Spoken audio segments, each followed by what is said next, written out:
قُلْنَا اهْبِطُوا مِنْهَا جَمِيعًا فَإِمَّا يَأْتِيَنَّكُمْ مِنِّي هُدًى فَمَنْ تَبِعَ هُدَايَ فَلَا خَوْفٌ عَلَيْهِمْ وَلَا هُمْ يَحْزَنُونَ. Sekarang kalian semua turun ke bumi. Kata Allah, jalani kehidupan baru di bumi sebagai khalifah. Karena saat manusia diciptakan pertama kali, memang tujuannya untuk beraktivitas di bumi. Quran surah kedua Al-Baqarah ayat ke-30. Wa idh qala rabbuka lil malaikati inni ja'ilun fil ardi, bukan fis sama. Ya, ketika Rabb Muhammad menginformasikan pada semua kalangan malaikat dan jin yang ada pada saat itu bahwa kami telah menugaskan, memilih, dia ada mencipta, ada menugaskan, memberikan fungsi. Ya, penciptaannya disebutkan di Quran surah ke-15 ayat ke-28 menggunakan kata khaliq. Redaksi yang sama di awalnya. Wa idh qala rabbuka lil malaikati inni khaliqum basyara, ya, min salsalin min hama'in masnun. Ketika Rabb berfirman pada seluruh malaikat dan jin yang ada pada saat itu. Di jin sudah diciptakan lebih dulu dibandingkan manusia. Karena itu di ayat 27-nya disebutkan oleh Allah, wal janna khalaqnahu min qablu min naris samum. Dan jin diciptakan sebelum manusia dengan bahan bakar yang berbeda. Ya, dengan bahan materi yang berbeda dari api yang menyala-nyala. Ketika diciptakan manusia itu tidak ada ciptaan Allah yang tanpa faidah. Ya, tanpa fungsi, tanpa manfaat. Maka dijelaskan apa tujuan menciptakan manusia ini. Disebutkan tadi Al-Baqarah ayat 30. Jadi yang pertama, Quran surah Al-Hijr ayat ke-28, penciptaannya menggunakan khaliq. Inni khaliq, saya pencipta. Karena itu Allah disebut sang khaliq, yang mencipta dari yang tidak ada sama sekali. Ya. Basyara, basyar, makhluk yang punya gabungan kecenderungan antara takwa dengan nafsu. Kalimat basyar untuk membedakan dengan malaikat, bukan malaikat. Kalau malaikat jiwanya takwa saja. Ya, kalau hewan nafsu saja. Ini makhluk di tengah-tengah, punya sifat hewani, punya sifat takwa, menggabungkan keduanya. Karena itu setelah tercipta kemudian keadaannya, roh disatukan dengan fisik tubuhnya, maka disebutkanlah kecenderungan ini dua-duanya. Ya, baik nafsu, nama lainnya fujur atau takwa. Ya, maka turun Quran surah 91 Asy-Syams ayat 7 sampai 10 itu. Wa nafsin wa ma sawwaha fa alhamaha fujuraha wa taqwaha. Maka dalam diri kita ada fujur, ya, yang nanti melahirkan nafsu, ada juga takwa.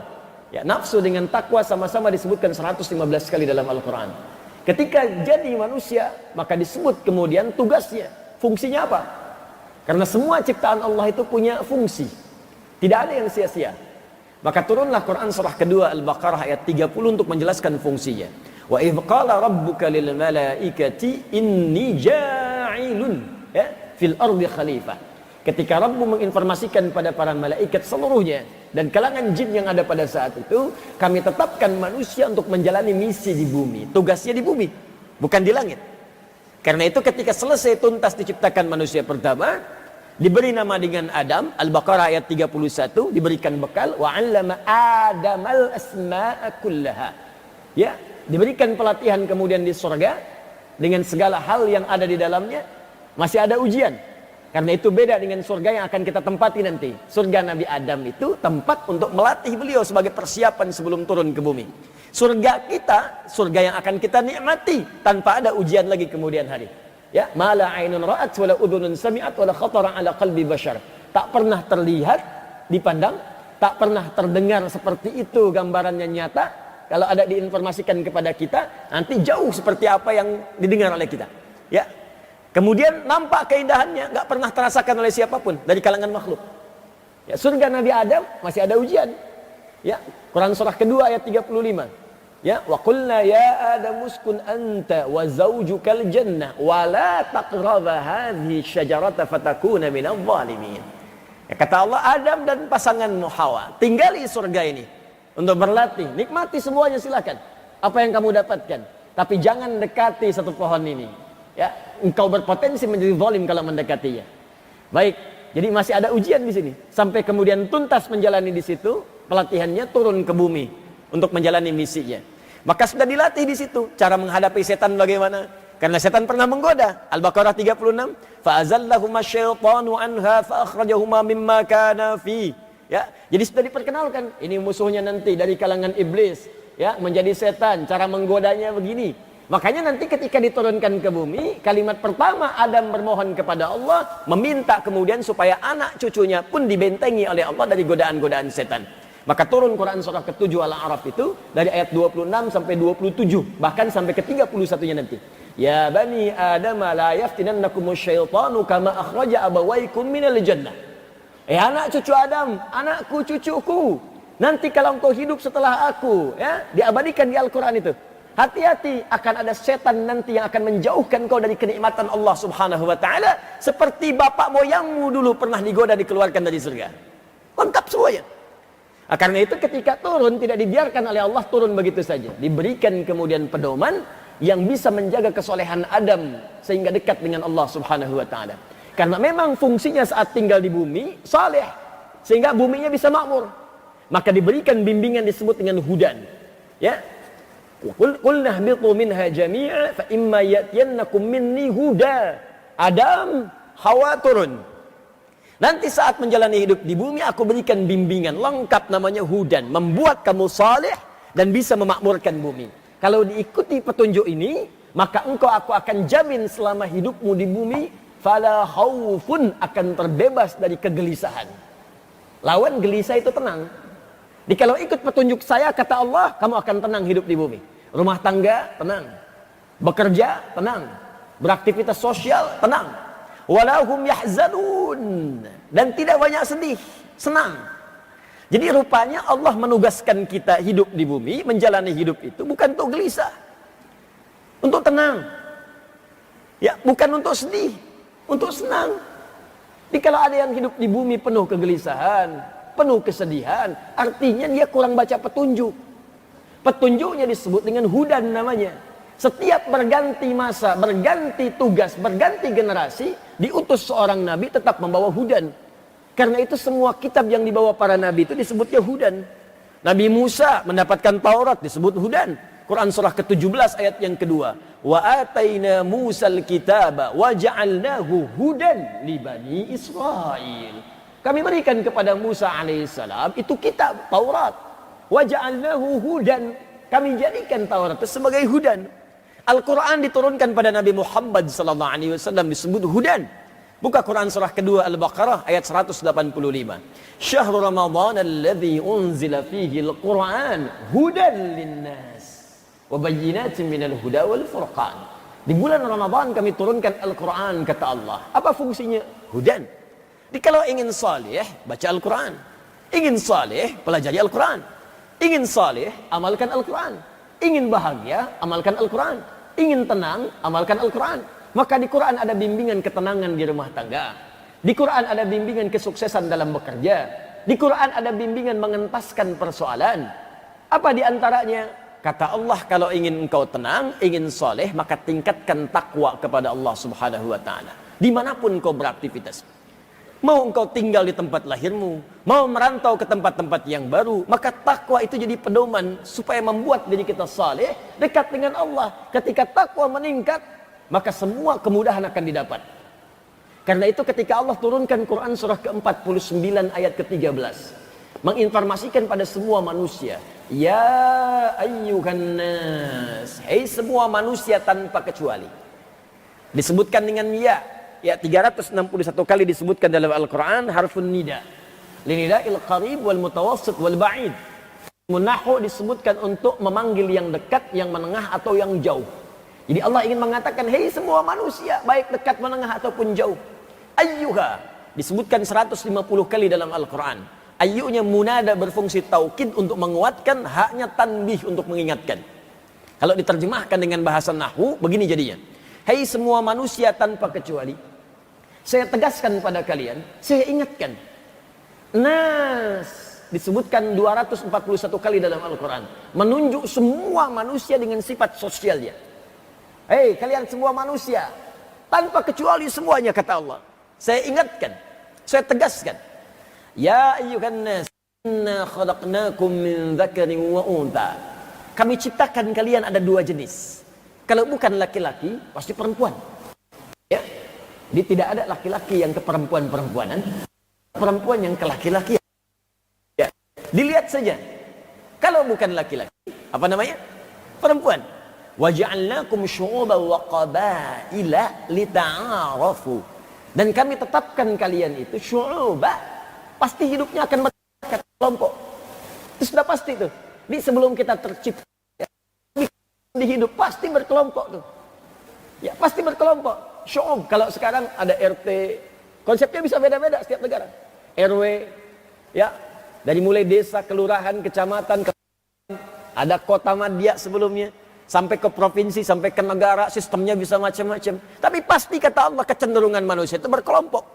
Wa qabail, ada yang punya suku-suku tertentu. Di sini lebih banyak terbukti di Indonesia. Coba lihat. Masya Allah, bahkan pulaunya banyak. Sistemnya juga syu'ub, sama berkelompok. Ya, 13.677 pulau. Belum termasuk Pulau Gebang, Pulau Gadung, ya, dan seterusnya. Nah, itu. Wa qabail, sukunya banyak. Di Sunda ada berapa suku, di Medan ada berapa suku, kumpul semuanya. Lita'arafu, supaya kalian saling mengenal, menyatukan diri, membangun bumi. Tapi yang paling menarik, lihat ujung ayatnya. Inna akramakum indallahi atqakum. Tapi tetap, di antara sekian manusia yang hidup di bumi itu, yang berhak mewarisi bumi, kata Allah, yang paling mulia di antara mereka yang paling banyak takwanya. Dalam rangka meningkatkan takwa itu, kita diminta oleh Allah tadi di penutup di surah Al-Hajj ayat yang pertama itu. Ya ayyuhan nasu taqu rabbakum inna zalzalatas saati syai'un 'adzim. Diingatkan kita cepat banyak meningkatkan takwa sebelum tiba masa berakhirnya kehidupan kita di dunia, atau dunia ini hancur kemudian berakhir sampai kita pulang kepada Allah Subhanahu wa taala. Jadi ada amanat dalam salat subuh tadi. Ayo kita tingkatkan takwa, jadi orang baik, berbekal kepada Allah Subhanahu wa taala masa kita pulang menghadap kepada Allah Subhanahu wa taala.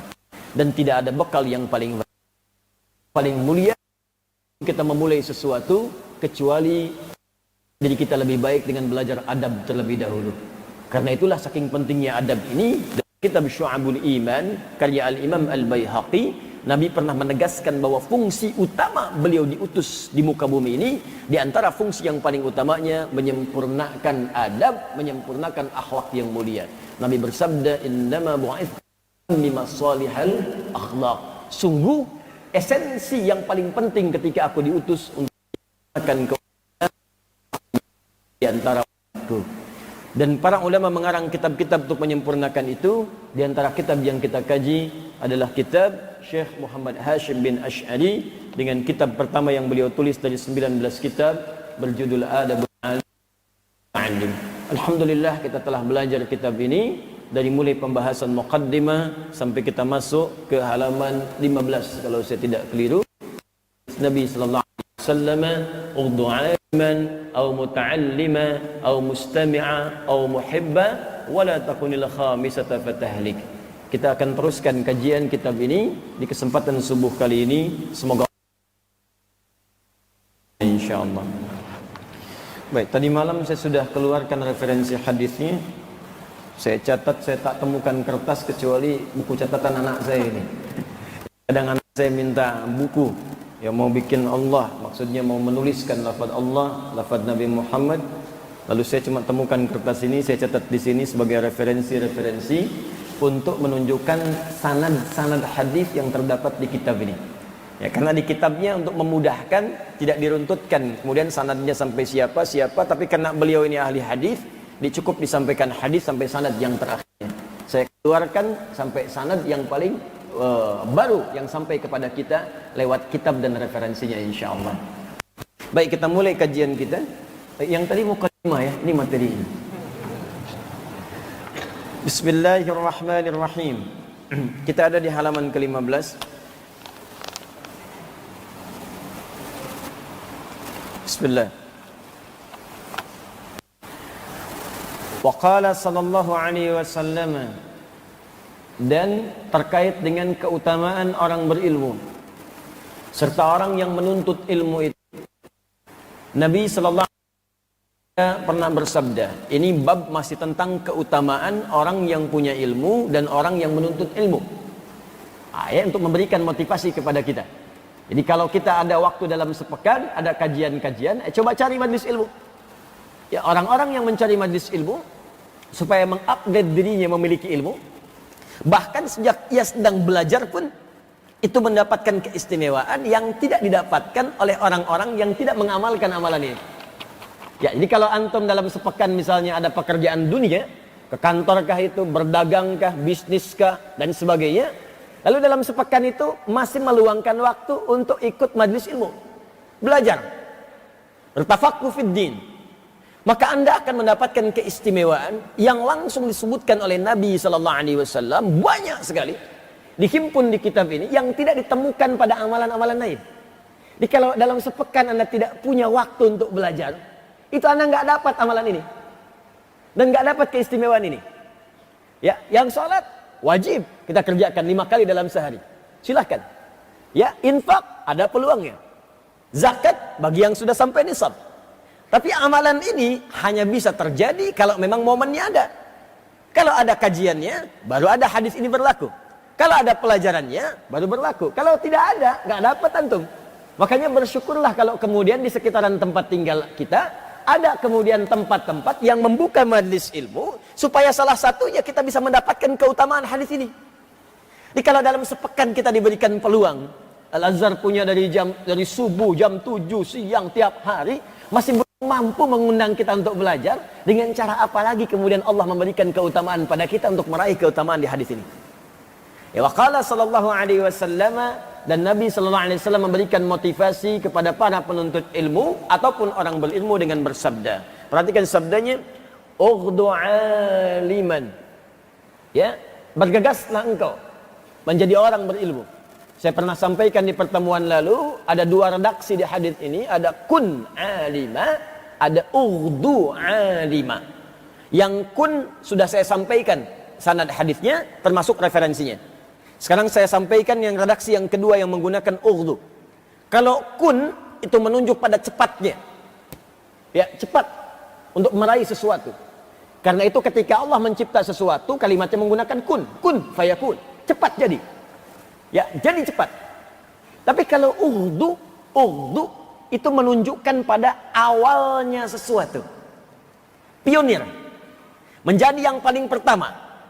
Ya, jadi kalau ini cepat, yang pertama kun, cepat. Jadi kalau ada peluang menuntut ilmu, cepat ambil. Kalau ada peluang belajar, cepat ambil.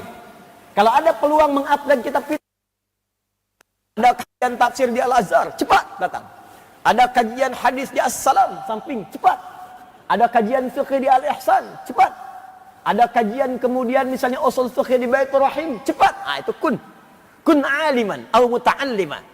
Ya, kalau ada peluang-peluang menjadikan kita menjadi lebih baik, lebih pintar, atau ada peluang untuk belajar, cepat ambil kata Nabi. Jangan tunda. Sebab kalau itu sudah kehilangan momennya, Anda nggak dapat lagi peluang pahalanya. Nanti kita lihat apa saja di antara pahalanya. Kalau sudah Anda dapatkan momennya, tahu nih, bismillah besok di Al-Azhar ada kajian. Ya, waktunya ba'da subuh. Subuhnya jam 4:06. Ughdu, maka jadi yang paling awal datang. Itu bahasa Nabi ya. Kalau perlu ambil saf pertama. Ya, siapkan diri kita. Ughdu. Makanya kalimat ughdu, ghadat itu di bahasa Arab sering menunjukkan pada yang awal-awal. Ya, salat subuh disebut dengan salat ghadat. Ya, salat ghadat. At-Tirmidzi nomor hadis 586. Ini hadis tentang syuruk. Ya, man shallal ghadata fil jama'ati aw fil masjid, thumma yaqudu yadhkurullaha wa yusalli rak'ataini fi bidayatil duha, fa kana 'alaihi ajri hajjin wa umratin. Tabamun. Siapa yang menunaikan salat ghadat subuh? Kenapa salat subuh disebut dengan ghadat? Karena ia berada di awal waktu dalam salat yang 5 waktu itu. Ya, sekaligus menunjuk pesan kepada kita. Kalau sudah datang waktu subuh, jadi yang paling pertama datang duluan. Fil jamaah. Ya, saf pertama incar. Sahabat Nabi itu kalau datang subuhan ada yang sayap kanan. Ketahuan tuh. Jadi itu ada yang selama hidupnya sampai wafat, Anda bayangkan. Selama sampai menjelang wafat, itu ketahuan oleh Nabi, posisi sayap kanan. Sayap kanan sebelah pojok. Jadi kalau sudah Nabi ke masjid, dah tahu tuh si fulan ada di situ. Ya, satu kali pernah kemudian Nabi menengok, belum ada, sayap kanan ini belum ada. Gak kelihatan, orangnya beda. Maka Nabi katakan, mana si fulan? Belum datang. Tunggu, sampai kemudian agak jedanya agak panjang, agak panjang. Sampai dikhawatirkan diduga subuh akan habis, baru dimulai sholat. Sampai ingin dilihat si fulan kemana ini. Ya, setelah sholat, Allahu Akbar, tiba-tiba belum datang juga. Ditanya kepada para sahabat, kalian tahu siapa si fulan ini? Di mana tinggalnya? Kelihatan hari ini. Maka disebutkan, ya Rasulullah, si fulan tinggalnya di anu. Datangi ke sana, ayo kita ke sana tengok. Jadi kalau sudah sehati jadi ahli masjid itu, kita kenal nanti siapa yang jadi ahli masjid. Pasti antum akan tahu tuh, yang subuh akan tahu lama-lama tuh kebiasaannya. Ada yang suka di belakang imam, kan?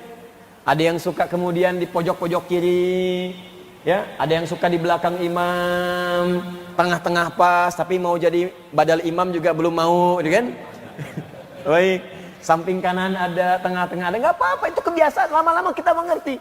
Ada yang ba'da subuhan mojok dekat tiang, kan? Ada mojok di pinggiran dekat tembok, ya. Ada yang zikir, ada yang tenang, saking tenangnya tidur, gitu kan? Banyak. Tapi kita kenal. Nah makanya ketika satu tempat itu nggak ada yang rasanya hilang, ada yang kosong. Ada kerinduan bertanya. Lama-lama itu jadi teman akrab, nengok. Datang Nabi dengan para sahabat ke rumahnya. Begitu bertemu ternyata Allah, perjalanan jauh juga ke tempatnya itu. Kalau kita jalan kaki sudah 1 jam 2 jam itu. Anda bayangkan, sepeda belum ada, mau Brompton, mau yang lain belum ada tuh pada saat itu. Ya, nggak ada sepeda itu. Ya. Motor juga apalagi, mobil nggak ada. Bayangkan, Allahu Akbar, dengan kakinya masih bisa berjalan perjalanan jauh untuk menunaikan sholat subuh dan mendapatkan saf pertama pojok kanan. Itu kalau telat dikit kan nggak kebagian. Antum kalau telat dikit nggak kebagian ini. Ya, ngincar-ngincar sebelah kanan luar. Baik. Jadi Allahu Akbar, kalau nggak datangnya tepat waktu nggak dapat. Jauh itu. Begitu sampai di situ, subhanallah, masya Allah, apa yang terjadi? Kata istrinya, dia sudah wafat. Sudah wafat. Kata Nabi, adakah kemudian yang membuat engkau aneh sebelum wafat? Ada sesuatu nggak? Nggak ada ya Rasulullah. Cuman dia itu kayak orang ngigo sebelum wafat itu. Dia katakan, ya Allah, kenapa nggak lebih jauh lagi? Ya Allah, kenapa bukan yang baru ya Allah? Nabi tersenyum mengatakan, ya, ketika dia mengatakan demikian, ditampakkan oleh Allah pahala-pahala kebaikannya. Jadi kalau orang saleh itu saat akan wafat ditampakkan ya kebaikan-kebaikan dia, pahala-pahala dia, gambaran-gambaran surganya. Makanya ketika wafat itu akan wafat tenang, senang dia, tenang, jiwanya tenang. Dan panggilan wafat itu panggilan ketenangan. Quran surah ke-89 ayat 27 sampai 30. Ya ayyatuhan nafsul mutmainnah. Hei jiwa yang sedang tenang. Kenapa dia bisa tenang? Karena tampak semua kebaikan. Tampak nih pahala kamu nih saat jamaah, pahala kamu saat belajar, pahala kamu saat ke masjid, ditampakkan dan digambarkan kenikmatan surganya. Makanya ayatnya nanti akan disambungkan dengan surga. Irji'i ila rabbiki radiyatan mardiyah. Cepat pulanglah kepada Rabbmu. Aku ridha dengan amalmu dan engkau pun akan ridha dengan pemberianku. Fadkhuli fi ibadi wadkhuli jannati. Ini kalimatnya. Masuk dalam golongan hambaku yang baik, aku siapkan surga untukmu. Nih gambarannya begini. Makanya saat sakaratul maut itu tenang, lihat tenang, enak. Saking tenangnya nggak sadar nyawa sudah hilang. Makanya ada yang wafatnya senyum. Ya ada yang berkeringat di keningnya. Masya Allah, indah sekali, tenang. Ada yang wafat sedang sujud.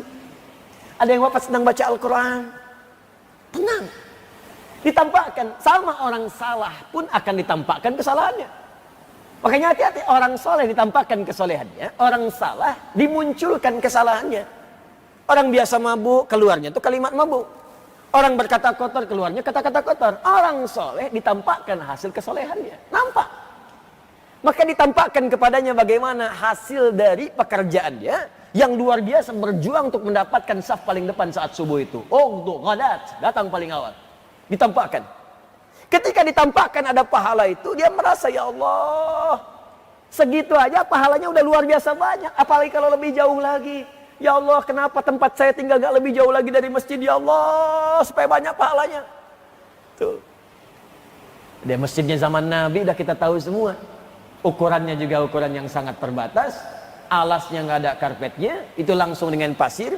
Di hadis Muslim itu sudah disebutkan kalau panas terasa panas, kalau hujan pasti bocor. Pernah salah satu tanda Lailatul Qadar itu disebutkan dalam mimpi Nabi sallallahu alaihi wasallam. Nabi bermimpi ketika salam tahiyat terakhir itu salam, kemudian nampak di keningnya itu ada tanah.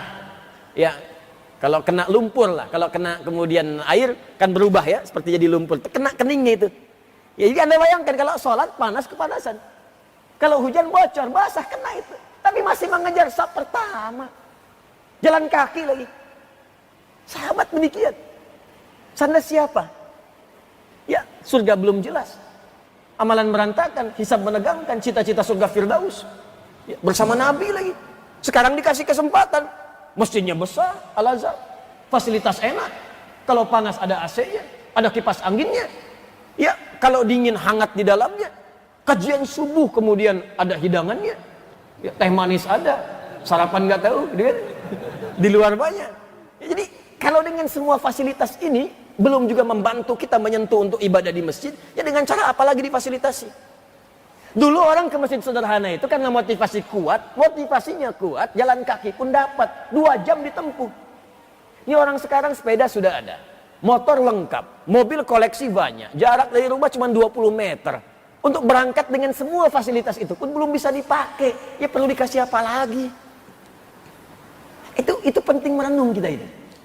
Ya, di jalan kemudian, pernah satu kali di musim dingin, dia pakai baju double. Jadi di dalamnya pakai yang baru, lebih baru, di luarnya pakai yang udah lama. Begitu bertemu orang kedinginan di jalan, dibuka yang luar, dipakaikanlah kepada orang itu, ditampakkan pahalanya. Lalu muncul, ya Allah, kenapa bukan yang baru yang saya kasihkan, ya Allah? Kenapa bukan yang baru? Pahalanya tentu lebih banyak lagi. Karena itu kalimat-kalimat ghadat, ughdu, itu menunjukkan kalimat yang memotivasi kita datang di awal waktu. Ambil yang paling depan, pionir. Jadi kalau ada peluang beramal soleh, kejar. Karena belum tentu Anda mendapatkan yang serupa setelah itu.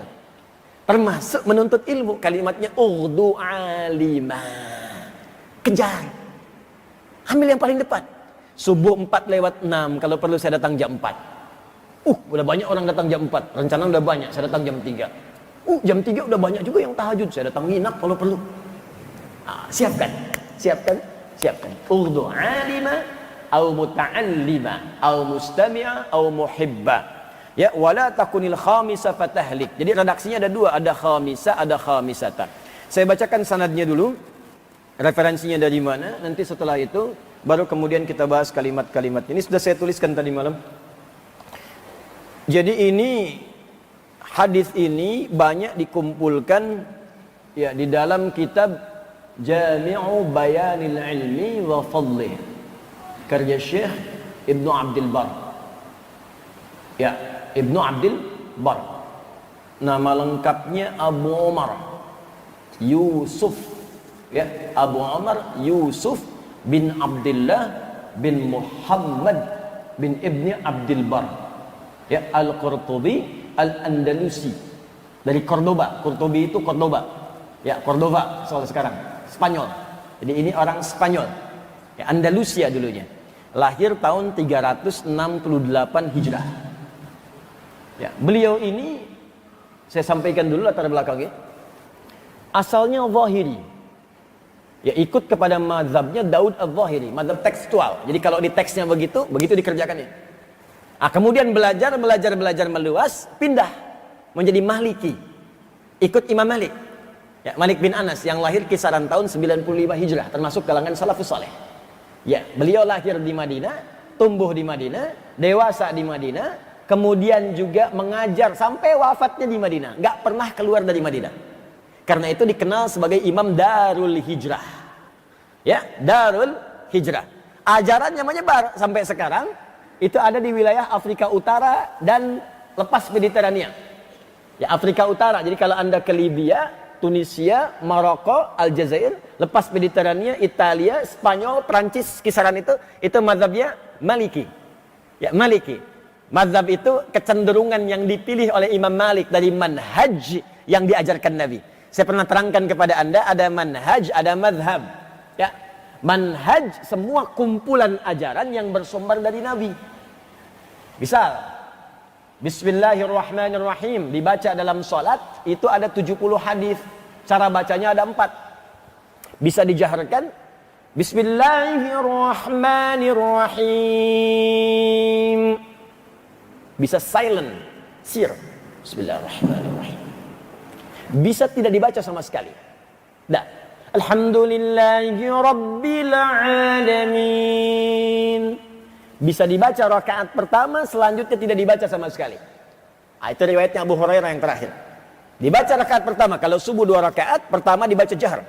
Keras, rakaat yang pertama. Bismillahirrahmanirrahim. Rakaat kedua tidak dibaca sama sekali. Itu ada 4 cara, 70 hadis. Itu semua disebut manhaj, at-tariqil wadih. Ya, kumpulan bimbingan yang jelas bersumber dari Nabi sallallahu alaihi wasallam. Ketika dipraktekkan, dipilih, kan nggak mungkin 4-4-nya dibacakan. Ustaz, saya sudah khatam qiraat sab'ah, 7 qiraat. Saya akan bacakan 4-4-nya ini untuk lebih afdal lagi. Masya Allah. Bismillahirrahmanirrahim. Bismillahirrahmanirrahim. Tidak dibaca sama sekali. Nggak bisa. Mesti dipilih salah satu. Karena itu para imam-imam dahulu, para salafus salih, itu paham, tahu. Imam Malik tahu ada 4 ini cara baca. Abu Hanifah Nu'man wafat tahun 150 Hijrah tahu. Imam Asy-Syafi'i tahu. Imam Ahmad bin Hanbal tahu. Cuma ketika mereka mempraktikkan mesti pilih salah satu. Saat memilih itulah yang paling condong dalam pandangan kita, paling mudah untuk dipraktikkan, maka silahkan diambil. Maka disingkat dalam bahasa Arab, ma dhahaba ilaihi. Apa yang paling condong untuk diambil, mudah dipraktikkan. Ma dhahaba ilaihi Malik. Apa yang condong dipilih oleh Imam Malik. Ma dhahaba ilaihi Syafi'i. Apa yang paling condong diambil oleh Imam Asy-Syafi'i. Ma dhahaba ilaihi Abu Hanifah. Apa yang paling condong diambil oleh Imam Abu Hanifah. Ma dhahaba ilaihi al-Imam Ahmad. Apa yang paling condong diambil oleh Imam Ahmad. Kepanjangan ma dhahaba ilaihi disingkat mazhab. Mazhab. Di mazhab itu bukan pendapat pribadi. Mazhab itu bukan kelompok. Mazhab itu pilihan yang diambil untuk memudahkan dalam beramal dari sekian jenis pilihan yang bisa dipilih yang bersumber dari Nabi sallallahu alaihi wasallam. Maka ketika Imam Malik memilih sesuatu pilihan yang bersumber dari Nabi, dipilihlah kemudian oleh Imam Malik. Kalau diikuti, tambahkan ya nisbah di ujungnya. Nisbah itu untuk ikut. Indonesia negaranya, ikut ke Indonesia jadi orang Indonesia, tambahkan i di ujungnya. Indonesia. Amerika, negara Amerika. Orang Amerika, Ameriki. Oh. Malaysia, negara Malaysia. Orang Malaysia, Malisi. Kan? Jakarta, orang Jakarta. Cuman nggak enak kalau pakai i, makanya ganti jadi Betawi. Bekasi. Imam Malik ngambil sesuatu pilihan. Bismillahnya saya nggak baca, langsung hamdalah. Alhamdulillahi Rabbil Alamin. Diikuti oleh orang-orang yang sepaham dengan beliau. Pengen ikutlah yang ini. Imam Malik kami tahu nih, orang Madinah, tinggal di Madinah, dekat dengan orang-orang Madinah. Imam Darul Hijrah. Diikuti, pengikutnya disebut Maliki. Imam Syafi'i pengen diarahkan. Bismillahirrahmanirrahim. Imam Syafi'i. Ya, Muhammad bin Idris. Maka diikuti oleh pengikutnya Syafi'iyah. Jelas ya? Pakai tak sifat. Jelas itu Malikiyah menggunakan sifat. Ya, Hanabilah menggunakan sifat. Jelas sampai sini? Baik, jadi pindah kemudian ya kepada ajarannya Imam Malik bin Anas, ya. Mengikuti kemudian ajaran beliau. Ali lebih bagus yang paling populer, maka puncaknya jadi imam di situ. Ini orang soleh Pak Ibu, dan alim allamah berilmu. Ya, Ibnu Abdul Bar itu dikenal di kalangan para ulama, satu hafidh ahli Quran, yang kedua mu'arrikh ahli sejarah, hafidh mu'arrikh, faqih ahli fikih. Jadi bukan sekedar ilmu biasa ini, ya, bukan kaleng-kalengan. Oh, hati-hati. Bukan ilmu biasa. Ya, ini ahli fikih. Kemudian juga mohon izin, mohon maaf, ya, mu'arrikh ahli sejarah. Ya, kemudian hafidh ahli Quran juga. Kumpul. Tapi yang paling menarik, ini yang saya kagum juga kepada beliau ini, Ibnu Abdul Bar ini rahimahullah, itu juga insaf orangnya, objektif, tidak fanatis.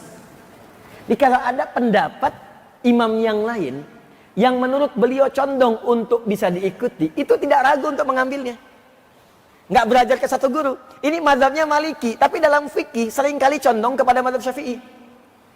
Ya, jadi kalau dalam praktek ini Maliki nih.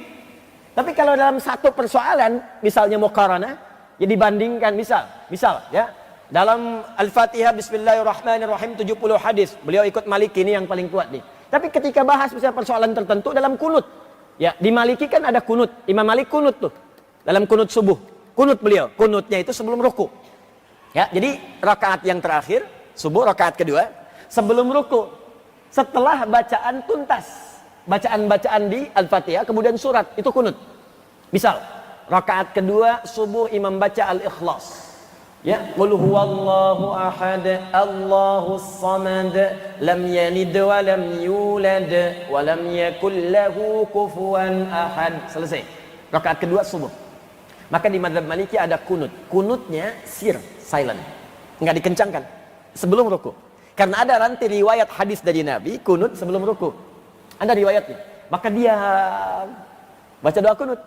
Ya, Allahumma hadini fiman hadait, Allahumma hadina fiman hadait, wa afina fiman afait. Itu dibaca silent. Jadi kalau Anda sedang ke Libya, Maroko, Aljazair, Tunis, sedang ke Spanyol, ya, di Perancis, tiba-tiba ada orang subuh Anda ikut, setelah kemudian baca surat, bacanya suratnya panjang, gitu kan? Al-Baqarah sampai selesai. Ya. Rakaat kedua tuntas, habis itu diem aja ya. Nah, itu sedang baca kunut. Oh, kok imamnya lama banget ya? Jangan-jangan lupa gitu, jangan-jangan lupa. Bukan lupa, sudah selesai baca suratnya, dia sedang kunut. Ah, di mazhab Syafi'i, kunutnya ba'da ruku, bangkit dari ruku, setelah i'tidal. Sami'allahu liman hamidah, Rabbana walakal hamd, dan seterusnya. Kemudian kunutnya jahar. Allahumma hdina fiman hadait, wa afina fiman afait, wa tawallana fiman tawallait, wa barik lana fima atait, wa qina syarra ma qadait. Itu doa yang diajarkan oleh Nabi sallallahu alaihi wasallam kepada cucunya Al-Hasan, juga kepada Ibnu Umar radhiyallahu taala anhuma. Karena itu setelah periode itu mereka membiasakan kunut. Ya, Ibnu Umar dan Al-Hasan. Riwayat, ada banyak riwayat dari Nabi, ada yang mengatakan Nabi kunut, ada yang mengatakan Nabi enggak kunut lagi, tapi nazilah kemudian beliau kunut, sehingga Imam Ahmad memilih untuk nazilah. Imam Syafi'i memilih untuk yang kunut jahar. Imam Malik memilih untuk yang kunutnya ya sebelum ruku. Imam Abu Hanifah enggak kunut. Semuanya berdasarkan dalil-dalil yang sama, cuma ijtihad yang berbeda. Dan tidak ada yang saling menyalahkan. Karena yang salah itu sepakat semua ulama yang tidak sholat subuh. Itu beres. Ya, nah dalam konteks ini ya, ini cukup menarik. Ini contoh saja sebagai gambaran untuk paling mudah dipahami. Ini Imam Malik sebelum ruku, Imam Syafi'i ba'da ruku. Dalam persoalan fikih seringkali Ibnu Abdul Bar itu condong ke Syafi'i. Dalam fikih. Ya, jadi kalau dalam satu pilihan pilih yang ini, kadang-kadang saya kuatkan yang Syafi'i. Ya, karena tahu mujtahid, tahu dasar. Jadi boleh kadang-kadang beliau kuatkan yang Maliki, kadang-kadang condong ke Syafi'i karena punya dasar untuk memahami dalilnya. Tapi yang kita ambil dari sini adalah bukan persoalan Syafi'i, Maliki, semua sumber ini dari Nabi. Yang saya kagum adalah bagaimana sifat objektifnya, tidak fanatik terhadap satu hal tertentu. Sehingga dengan itu peluang untuk membuka wawasan itu tinggi. Inilah yang menyebabkan banyak ulama ini mengambil referensinya. Ya, ini menarik nih. Bahkan teman-teman salafi, ayo, mana teman-teman salafi yang ngaji itu? Itu banyak mengambil kitab ini.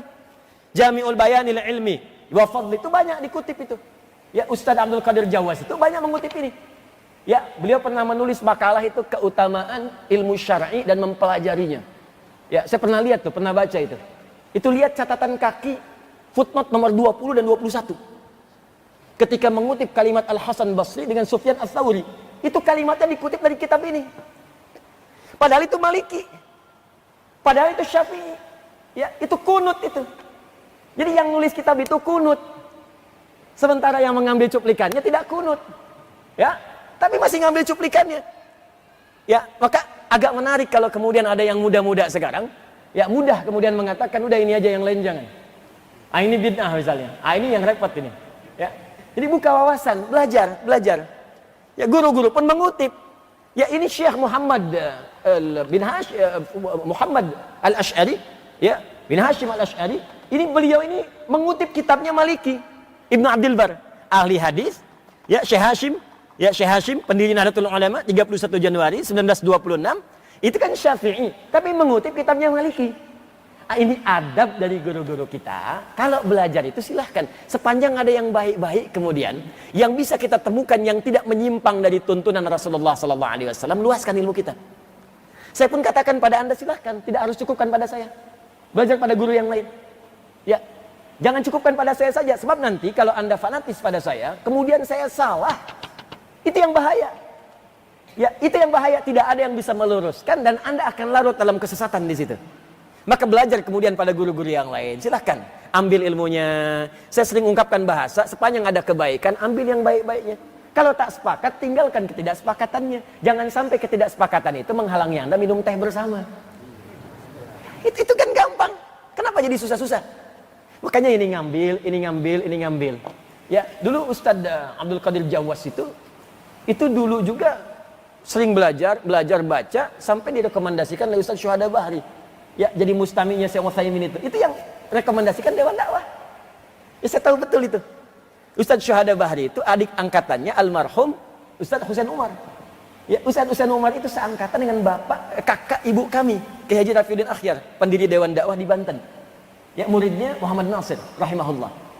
Nah, itu kami tahu karena saya kecil, itu sudah diajak kakak ibu saya, uak saya. Ya, untuk nengok tuh dai-dai kemana saja, masjid-masjid dibangun di mana saja. Dari kecil saya tahu betul. Makanya teman-teman yang berdakwah itu ada yang ke Papua, kemana, teman-teman salafi yang dulu-dulu itu sering datang ke rumah. Ini laporan, ini dakwah di sini begini, ini begini. Saya tahu betul. Jadi tahu siapa yang diutus, ketemu siapa, di perpustakaan Lipia ketemu siapa. Saya tahu betul dari kecil. Ya, makanya aneh kalau ada yang muda-muda kemudian ikut nahdir itu. Halo? Nah, artinya dia nggak belajar nasab gitu, nggak belajar sejarah. Silahkan baca, silahkan luaskan bacaan, perdalam. Dengan begitu wawasan kita menjadi luas, menjadi lebih baik. Dan ilmu kita kemudian terangkat. Saya ingin Anda rukun, jangan berselisih. Kenapa harus saling mencela? Kalau tak sepakat jangan mencela. Dari mana Anda mendapatkan ajaran mencela itu? Hah? Di Quran ada? Anda ngaji Quran, ngaji sunnah. Apa diajarkan di Quran sunnah saling mencela? Anda belajar Quran yang mana? Sunnah yang mana? Yang saya inginkan kita hidup rukun. Perbedaan nggak apa-apa kalau beda sedikit. Ya, beda dalam dan landasan mengambil putusan gak ada masalah sepanjang dalilnya ada, tapi jangan sampai kemudian saling tidak mengucapkan salam. Assalamualaikum akhi, besok aja. Besok. Nggak saling sapa. Kok bisa Anda belajar sesuatu tiba-tiba jadi bermusuhan? Pulang ke rumah jadi ribut dengan istri ribut dengan suami, jadi nggak kenal tetangga, jadi nggak saling sapa. Anda belajar apa? Zaman Nabi kan semua didakwahi. Fir'aun aja yang ngaku Tuhan diutus oleh Nabi Musa dan Harun untuk berdakwah dan lembut. Quran surah 20 ayat 43 sampai 44. Idhaba ila fir'auna innahu tagha faqula lahu qawlan layyina la'allahu yatadhakkaru aw yakhsha. Musa dan Harun sekarang pergi ke Fir'aun. Dakwahi dia dengan lembut. Ya, dia sudah mulai menyimpang dari kedudukan, dakwahi dia dengan lembut. Mungkin dengan kelembutan itu dia sadar dan mulai takut kepada Allah. Fir'aun ya ngaku Tuhan. Jahatnya luar biasa, hobi bunuh orang. Masih diminta oleh Allah kepada Musa dan Harun, diperintahkan, jangan jauhi dia. Dakwahi dengan lembut, jangan kasari dia. Dakwahi dengan kelembutan, itu mungkin sadar. Teman ente itu bukan Firaun. Nggak pernah ngaku Tuhan, sama-sama ke masjid. Kenapa Anda jadi kasar? Anda pun bukan Musa, Harun juga bukan. Anda Nabi bukan, Rasul juga bukan. Berdakwah kepada orang yang bukan Firaun, kenapa mesti kasar? Bisa dipahami ya? Jadi kalau belum mengerti juga, ada sesuatu dalam hati Anda. Ada masalah itu. Ya, ada masalah. Nah, maka kalau saya senangnya kita bersilaturahim, saling mendoakan. Saya doakan tuh. Saya doakan guru-guru, teman-teman, sahabat-sahabat, guru-guru lain. Saya doakan yang mencela saya, yang mentahdir, supaya jadi sahabat.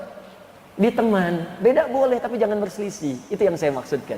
Kalau Anda tanya, saya sebutkan nasabnya satu-satu tuh.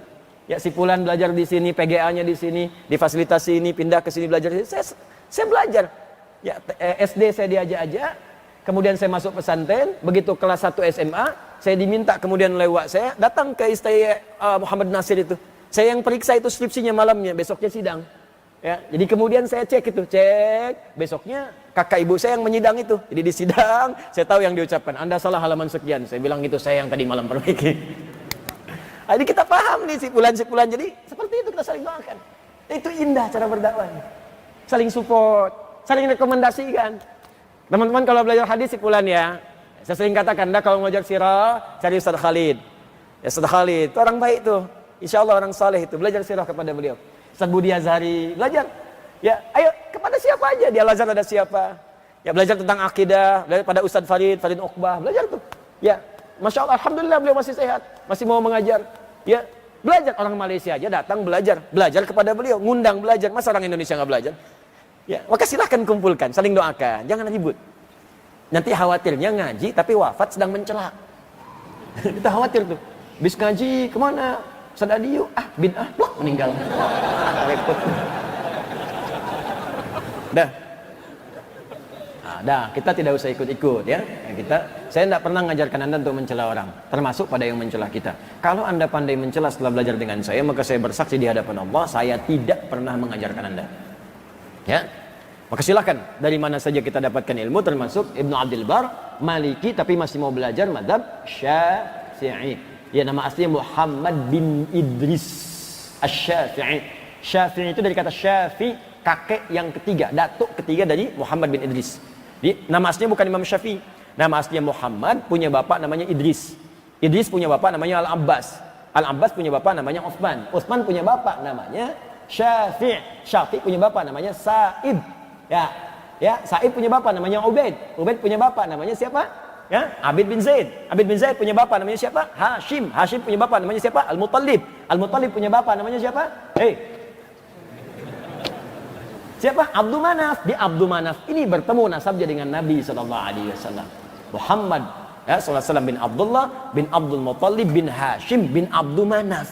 Jadi dari bapaknya Muhammad bin Idris kepada Nabi SAW bertemu di nasab yang sama di Abdul Manaf. Adapun kalimat Syafi'i dari kakeknya yang ketiga namanya Syafi', Muhammad bin Idris bin Al-Abbas bin Utsman bin Syafi'. Kenapa menasabkan kepada Syafi'nya, bukan kepada Al-Abbasnya, bukan kepada Utsmannya? Karena Syafi' ini hidup di masa sahabat ridwanullah alaihim dan berjumpa dengan Nabi SAW. Bapaknya Idris tidak berjumpa, wafat di Askalan. Ya, Syafi'i lahir 150 Hijrah, ya. Kemudian bapaknya wafat di Askalan. Kemudian ke atasnya Abbas tidak berjumpa lagi, hidup di zamannya Abul Abbas As-Saffah. Ya, kemudian Utsman juga tidak berjumpa. Syafi'i berjumpa dengan Nabi SAW, laqiyan Nabi SAW. Makanya beliau ingin dinisbatkan kepada Syafi'i, Asy-Syafi'i. Maksudnya semua ajaran-ajaran saya ini tidak akan lepas dari bimbingan Nabi SAW. Kakek saya pun pernah berjumpa dengan Nabi SAW. Sa'ib disebutkan dalam Usdul Ghabah, ya, fi tamyiz sahabat, juga termasuk kalangan sahabat. Nasab ibunya, ini lebih nyampe lagi. Ya, ibunya namanya Fatimah bin Abdullah bin Al-Hasan bin Al-Muthanna bin Al-Hasan bin Ali ibnu Abi Thalib radhiyallahu taala anhu, zauju Fatimah Zahra radhiyallahu taala anha bintu Muhammadin sallallahu alaihi wasallam. Ya, bin Abdullah bin Abdul Muttalib bin Hashim bin Abdul Manaf bin Qusay bin Murrah bin Kilab bin Ka'ab bin Ghalib bin Fihr bin Malik bin Nadhr bin Kinana bin Khuzaimah bin Mudrikah bin Ilyas bin Nizar bin Mudhar bin Ma'ad bin Adnan bin Adi bin Adri bin Muqawwam bin Nahur bin Tarikh bin Ya'rub bin Yasjub bin Nabit bin Ismail alaihissalam bin Ibrahim alaihissalam bin Azar au bin Nahur bin Abir bin Kinan bin Al-Fakhshad bin Sam bin Nuh alaihissalam bin Mikhlail Matusyala bin Kinan bin Alwas bin Tis bin Adam alaihissalam. Ayo ulangi. Jadi dari nasab ibunya tersambung kepada Nabi SAW, dari nasab bapaknya tersambung kepada kakek Nabi SAW di Abdul Manaf. Dan Quraisy bin Masasati Arab murni, Al-Imam Syafi'i. Jadi semuanya ada yang lain. Kalau Anda tanya Imam Ahmad, saya jelaskan Imam Ahmad. Tapi karena dibahas di sini Imam Malik dengan Imam Asy-Syafi'i, maka saya bahas dari nasabnya, runtutannya sampai dengan referensi-referensinya. Supaya yakin, ini penting mengetahui siapa orang ini. Khalfiyahnya apa? Awas ya, latar belakangnya siapa? Supaya kita bisa belajarnya yakin dan tahu apa yang harus kita ambil dari situ. Ingat ya, ini sudah ada tanda dari ulama dulu. Setiap Anda buka kitab ulama, selalu disebutkan ismuhu wa nasabuhu. Namanya siapa, nasabnya apa, keilmuannya apa. Ya, wa syuyukhuhu, guru-gurunya siapa. Wa muallafatu, kitab-kitabnya apa. Siapa yang mengambil darinya, belajar dari siapa. Itu jelas. Ya, ada nasab ilmu. Sehingga semua yang diajarkan itu argumentatif, punya dasar yang kuat, dan kita pun nggak ragu belajarnya. Itu pelajaran ke masa kini, maaf ya, supaya jangan sembarangan kita belajar. Ya, kalau bukan ahli sirah, jangan menyampaikan tentang sirah, takutnya salah. Semua ahli sirah sepakat Nabi itu baik, dari kecil terurus dengan baik, terawat dengan baik, ya, orangnya lembut, dinaungi awan, tanda-tanda kenabian ada, kakeknya sangat perhatian, ya, dirawat dengan baik-baik, dijaga supaya baik, semuanya dicukupkan, pamannya sangat perhatian, semua, bahkan orang-orang sudah paham semua. Di masyarakat ada kitab riba, ada macam-macam, disebutkan segala kemuliaannya. Anda nggak baca itu, menerangkan yang berbeda, jadi masalah, gitu kan? Nah, jadi belajar. Kalau Anda ingin belajar fikih pada ahli fikih, jangan belajar fikih pada ahli tauhid, nggak nyambung. Nanti hukum fikih difatwakan dengan cara tauhid, yang akan nyambung. Fikih itu fleksibel, tauhid itu hitam putih. Nah, ini kalau fikih nggak bisa hitam putih, ada kondisi babi haram, haram betul, tapi dalam kondisi tertentu, darurat, Anda pergi ke hutan dalam, nggak ada yang halal-halal, kedengaran oh, itu aja, pagi siang sore malam. Kalau nggak makan lemes meninggal, diketawain lagi. Oh, katanya kan. Maka dalam konteks itu boleh dimakan, bukan makan babi, makan daging babi. Ya, maka silahkan di situ. Jangan dipotong video saya nih, nanti dipotong saya celaka lagi. Ya. Nah, ambil, kemudian masak, setelah itu makan untuk menghilangkan lapar, bukan mengenyangkan. Ingat, jadi sifatnya bukan menikmati, itu fikih itu detil. Bukan menikmati, enak juga ya, bukan begitu. Ini menghilangkan lapar, sambil ngilangin lapar, sambil nyari lagi yang lain. Begitu ketemu ayam, kukuk, haram. Yang ini haram, yang ini halal. Ayam yang halal, maka tinggalkan kemudian daging babi tadi, kemudian ambillah daging ayam tadi. Maka dalam fikih itu begitu, ada fleksibilitas. Ad-daruratu tubihul mahdharat. Dalam keadaan darurat yang dilarang pun bisa dihalal. Yang halal bisa diharam. Nikah halal, tapi kalau dengan pernikahan pasangan bisa menyakiti dan menjauhkan dari Allah Subhanahu wa taala, bisa jatuh haram. Itu fikih. Jadi nggak bisa memfatwakan fikih dengan tauhid. Kita terdesak, Pak, nggak ada makanan lain, haram sampai meninggal. Nah, itu berbahaya. Jelas sampai sini? Maka latar belakang itu dibahas, digali, ditemukan. Ibnu Abdul Bar, latar belakangnya fiqh, orangnya berilmu dan dikutip oleh banyak ulama. Sampai dengan sekarang hampir semua kajian-kajian pun, ya, baik itu ormas-ormas atau gerakan-gerakan atau kelompok-kelompok, itu tidak sungkan mengutip kitab ini. Termasuk Syekh Hashim bin Asy'ari mengutip dari kitab ini. Saya sebutkan kutipannya. Ini yang beliau kutip di nomor 125. Tapi versinya ada beberapa versi. Jadi saya kagum juga dengan Syekh Hashim, ya, Hadratus Syekh, karena beliau mengutip yang paling lengkap. Ya, saya bacakan beberapa versinya. Nomor 119, saya bacakan dengan sanadnya. Haddatsana Abdullah, haddatsana Al-Hasan, haddatsana Abul Walid, Khalid bin Ibnul Walid, haddatsana Khalid bin Abdullah, an Atha ibn Sa'ib, an Al-Hasan qala, "Ughdu 'aliman aw muta'allima aw mustami'a wa la takun rabi'an fatahlik." Jadi, ada versi yang menyebutkan cuma 3 saja. Ughdu 'aliman aw muta'allima au mustami'an wala takun rabi'an fatahlik. Jadilah kalian 3 golongan. Aliman, orang berilmu, au muta'allima, yang menuntut ilmu, au mustami'a, yang mendengarkan pengetahuan dengan fokus, wala takun rabi'a, jangan jadi yang keempat, fatahlik, maka kecenderungan yang kau akan celaka. Di versi disebutkan 3. Ada yang menyebutkan 2 redaksi. Ya, saya bacakan nomor 121. Akhbarana Abdullah, hadatsana Al-Hasan, hadatsana Ya'qub qala, hadatsani Safwan ibn Salih, hadatsana Umar ibn Abdul Wahid, anil Auza'i qala, hadatsani Harun ibn Ri'ab qala, kana Ibnu Mas'ud yaqul radhiyallahu ta'ala anhu, ughdu 'aliman aw muta'allima wa la taghdu fi ma baina dzalika fa innama baina dzalika jahilun aw jahlun. Nah, ini ada yang versi 2. Ya, 2 kalimat saja. Tadi 3 kalimat, jangan jadi yang keempat. Kalau ini cuma 2, jangan jadi yang ketiga. Ya, kalimat ini disebutkan oleh sahabat Ibnu Mas'ud radhiyallahu taala anhu. Jadi kalimat yang pertama tadi, ya, belum bersambung kepada Nabi. Kalimat yang kedua ini pun masih di Ibnu Mas'ud, di sahabat 2. Ya, kata Ibnu Mas'ud radhiyallahu taala anhu, "Ughdu 'alima aw muta'allima." Jadilah engkau orang berilmu. Kalau belum jadi, setidaknya belajar menuntut ilmu. Ya, wala takun fi ma baina dzalika wala taghdu fi ma baina dzalika. Maka jangan sampai berilmu tidak, belajar pun enggak mau, kata beliau. Maka yang seperti itu akan cenderung jadi orang bodoh atau memiliki sifat-sifat kebodohan. Sudah enggak punya ilmu, enggak mau belajar. Jangan seperti itu, kata Ibnu Mas'ud. Maka yang demikian itu akan cenderung bodoh. cenderung tidak tahu, sholat nggak ngerti karena nggak mau belajar. Ya, berkali-kali ribuan kali ruku dan sujud nggak ngerti yang dibaca, nggak paham yang diungkapkan. Sujud nggak ngerti yang dibaca, ruku nggak paham yang diungkapkan, mau sampai kapan? Kata Ibnu Mas'ud, kalau nggak pernah mau belajar, kalau nggak bisa ngajar, minimal belajar. Besok-besok belajar. Ini makna takbir, ini makna iftitah, pekan ketiga makna Al-Fatihah, pekan keempat artinya ruku, pekan kelima i'tidal. Belajar supaya paham. Kalau nggak pernah belajar, nanti nggak paham-paham. Kalau nggak paham-paham, khusyuknya sulit diraih. Bagaimana bisa khusyuk dalam sholat kalau nggak ngerti yang dibacakan dalam sholat? Itu kalimat Abdullah bin Mas'ud radhiyallahu taala anhu. Kalau ada orang belajar dengan baik, mau belajar, maka kata beliau, teruskan kalimatnya, wa innal malaikata tabsutu ajnihataha lirajulin ghada yatlubul ilma minar ridha bima yasna. Kalau ada orang mau belajar dan dia semangat sampai datang pengen lebih awal. Ah, ini yang menafsirkan Ibnu Mas'ud, bukan Adi Hidayat. Oh, hati-hati. Kata Ibnu Mas'ud radhiyallahu taala anhu, fokus, kalau ada orang senang menuntut ilmu dan bukan sekedar senang, dia memburu majlis ilmu sampai mengejar sab-sab yang pertama, datang lebih awal, pengen datang duluan.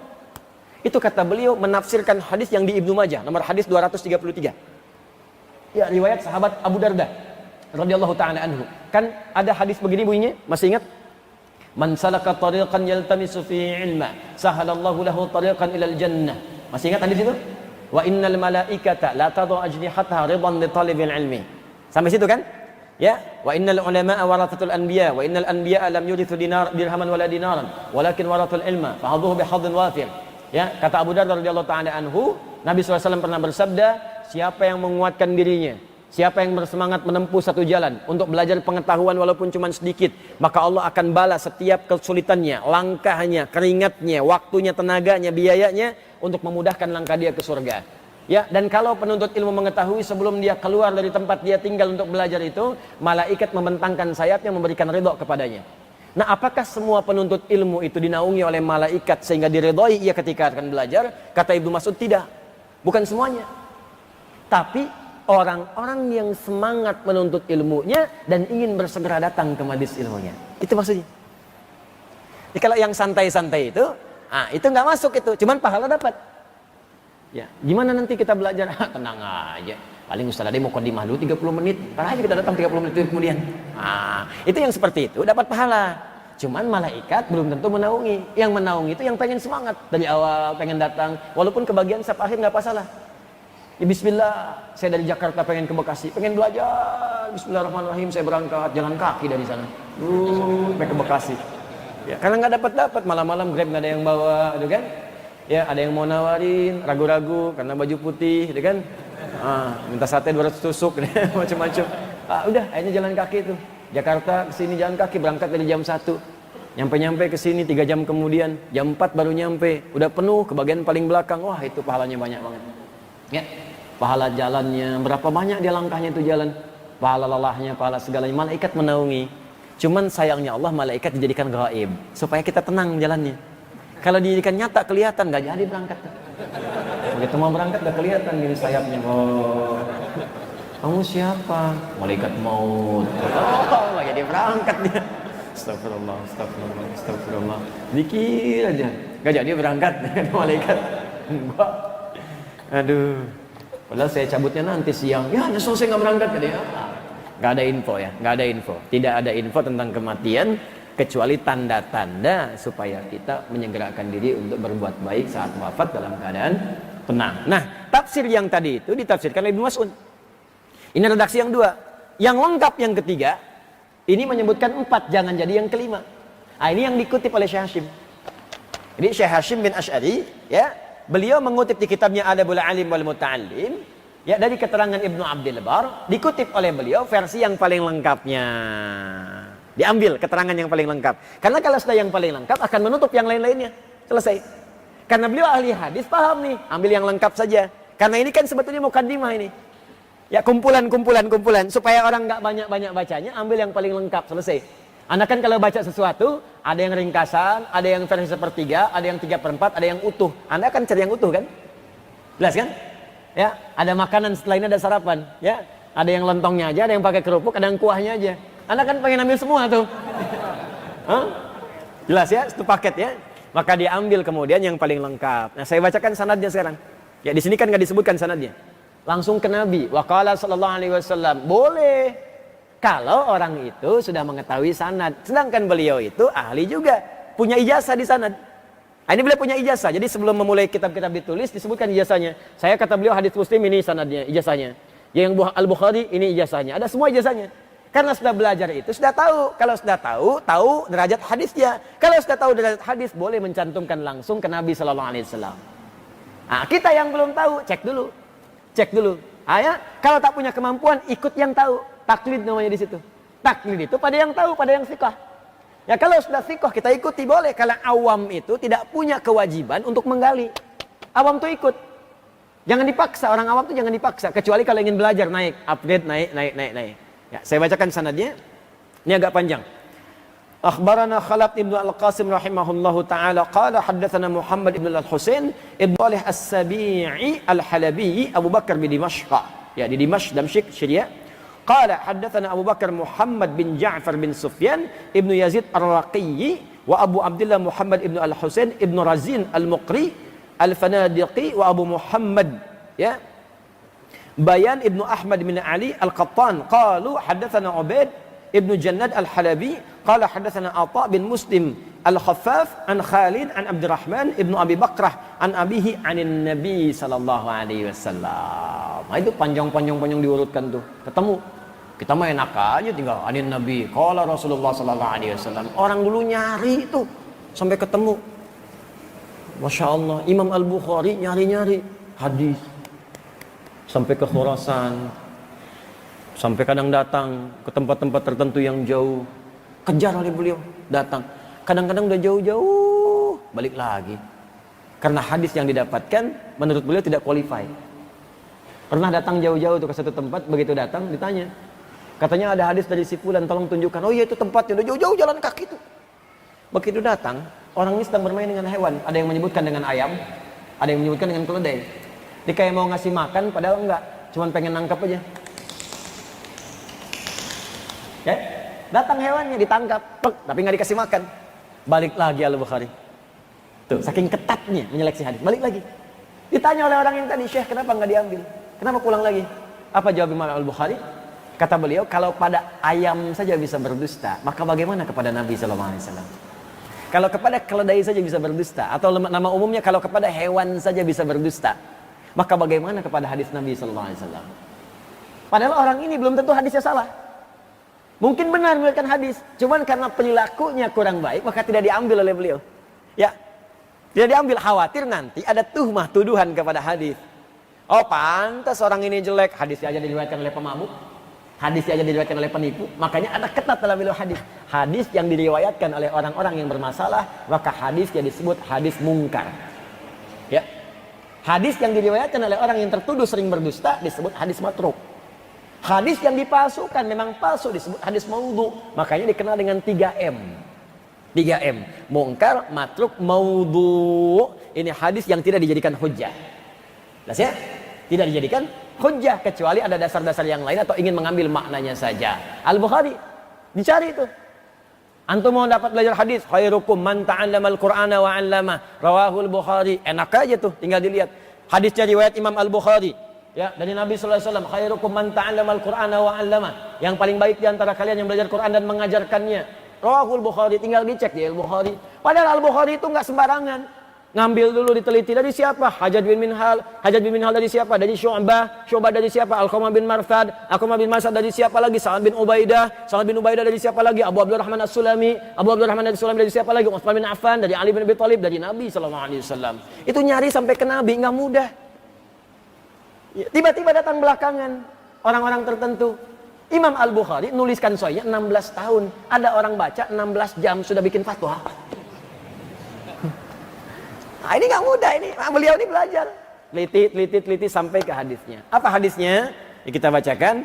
Ughdu aliman ya, an abi anin nabi sallallahu alaihi wasallam qala ughdu aliman aw muta'allima aw mustami'an aw muhibba wala takunil khamisata fatahlik.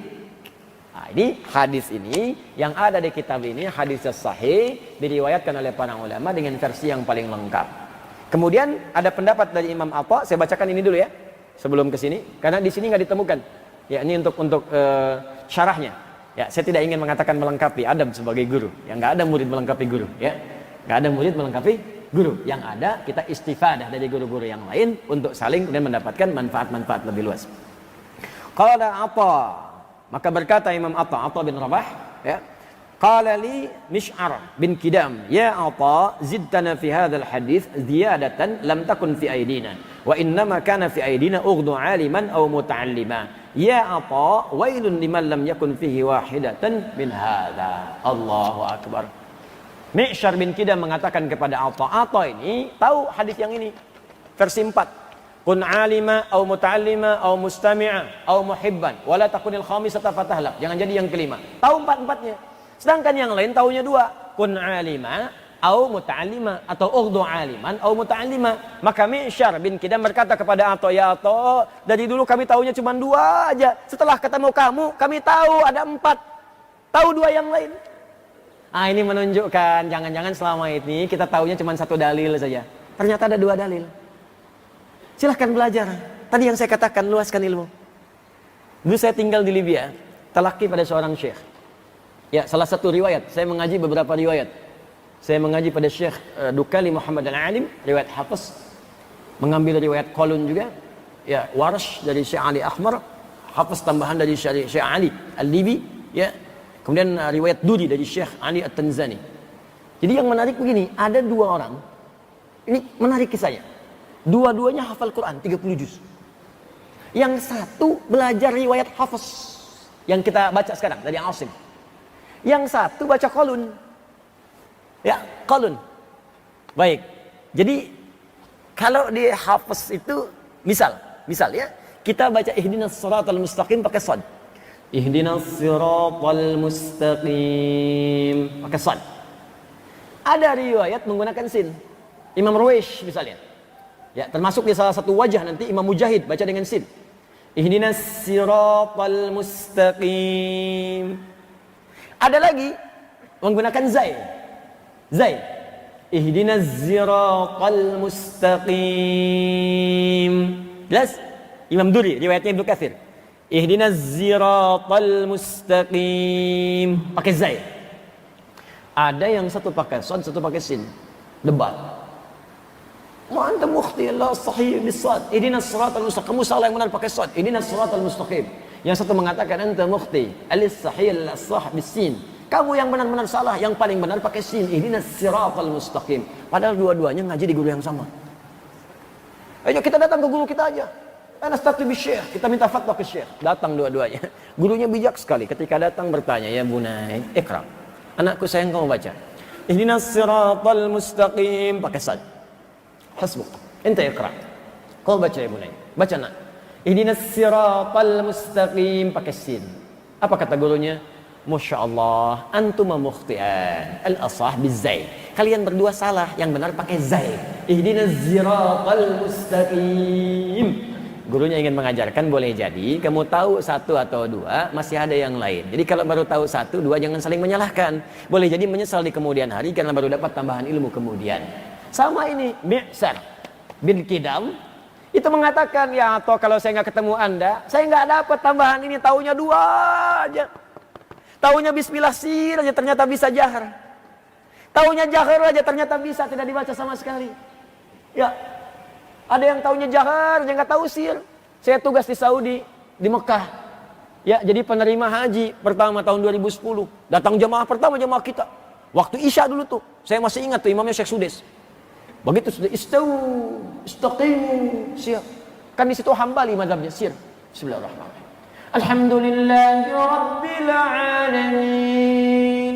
Itu komentar jemaah haji kita pertama. Iki imamnya Muhammadiyah ya. Oh Muhammadiyah. Insyaallah. Muhammadiyah cabang Masjidil Haram, imamnya pimpinannya Syekh Sudes ya.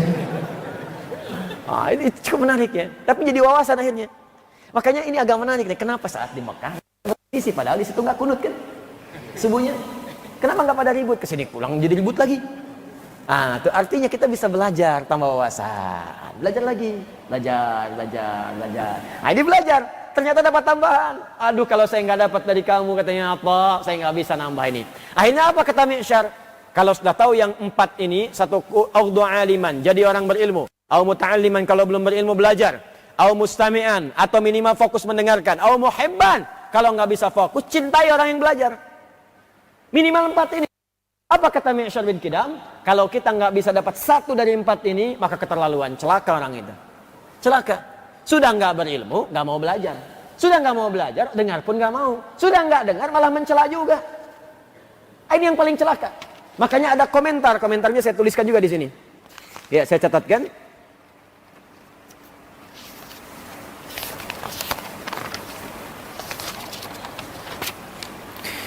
Baik, wailun liman lam yakun fihi wahidatun min hadza. Ini komentarnya. Celaka orang yang tak punya 1 pun dari 4 yang disebutkan ini. Bahkan ada yang menafsirkan, apa di antara 1 yang 4 ini? Antara tafsirannya adalah mu'adatul ulama. Ada yang memusuhi para ulama. Ada yang mencela orang yang belajar. Ada yang sinis kepada yang belajar. Ada yang menyoal orang-orang yang belajar. Nggak tanggung-tanggung majlis taklimnya, ya. Nggak tanggung-tanggung tempat belajarnya, nggak tanggung-tanggung gurunya, nggak tanggung-tanggung orang yang ikutnya. Nah, ini kalau ada orang yang begitu, sudah dia nggak berilmu, sudah nggak juga punya datang kesempatan untuk belajar, sudah nggak mau dengar juga nggak fokus, sudah juga nggak mencintai orang-orang yang belajar dan mencelanya dan memusuhinya. Maka ini kata para ulama, wailun, celaka orang ini, fatahlik, bencana bagi orang ini, bencana. Maka pertanyaannya sekarang, kalau kita nggak mau masuk kepada yang celaka, nggak ingin masuk pada yang bencana, maka harus menjadi 1 dari 4 ini. Siapa yang 4 bagian ini? Kita bacakan hadisnya dari kitab ini kembali. Ya, ini sebagai penutup. Ughdu alima. Ayo jadi pionir Anda untuk jadi orang yang berpengetahuan. Update. Harus punya ilmu. Ya. Aplikasinya begini, aplikasinya.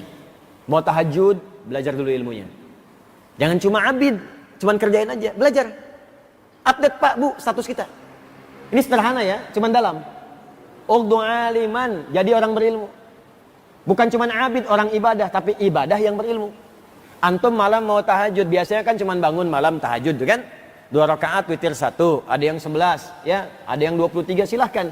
Tapi sebelum Anda kerjakan, kalau mau mengupgrade diri kita, pelajari dulu keutamaan tahajud apa, dalilnya apa yang dikerjakan Nabi saat tahajud, bacaan apa yang dibaca oleh Nabi, doanya bagaimana, tambahkan, tingkatkan.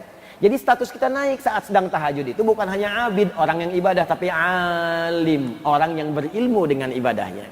Nah, jika ada orang yang seperti itu, Allahu Akbar, maka status pahalanya naik dari 10 itu disebutkan dalam Quran surah ke-6 Al-An'am ayat 160.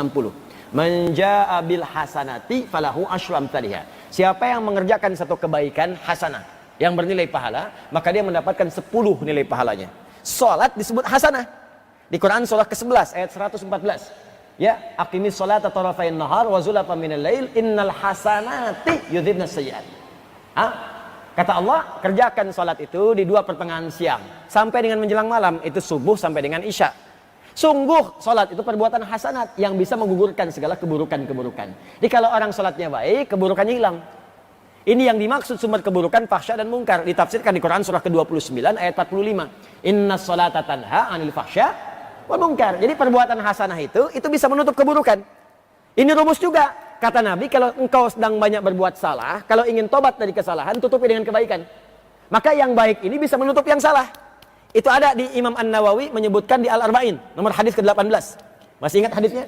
An Mu'adz bin Jabalin wa Jundub bin Junadah radhiyallahu taala anhuma anin Nabi sallallahu alaihi wasallam qala, ya, qala Rasulullah sallallahu alaihi wasallam, ittaqillaha haitsu ma kunta wa atbi'il sayyi'atal hasanata tamhuha. Masih ingat? Mana pelajarannya? Al-Arba'in, nomor hadis ke-18 dari 42 hadis. Nabi SAW bersabda, tingkatkan takwamu kepada Allah dimanapun kau berada. Jangan cuma di masjid, di kantor bertakwa, di rumah tangga bertakwa, di pasar bertakwa, di mall bertakwa. Takwa. Orang takwa nggak mencuri, orang takwa nggak korupsi. Makanya kalau orang takwa jadi pejabat, jangan takut. Orang Islam tuh kalau megang jabatan pasti amanah. Kalau benar bertakwa, takwa. Nah, wa'at bi'is sayyi'atal hasanata tamhuha. Kalau engkau pernah berbuat salah, ingin dihilangkan kesalahan itu, berbuat jadi baik. Dulu pernah misalnya berbuat salah, kumpul-kumpul nggak jelas, pernah mabuk, pernah macam-macam, tinggalkan perbuatan itu, kerjakan yang baik. Kalau banyak mengerjakan yang baik, orang akan melupakan yang jeleknya. Ditutup oleh Allah. Paling menjadi hikmah itu. Lihat tuh orang itu, Masya Allah, jadi ahli masjid sekarang. Padahal dulu dia pemabuk. Padahal dia dulu pemalak, sekarang jadi orang baik. Jadi hikmah, jadi keburukannya bukan jadi cobaan, jadi hikmah.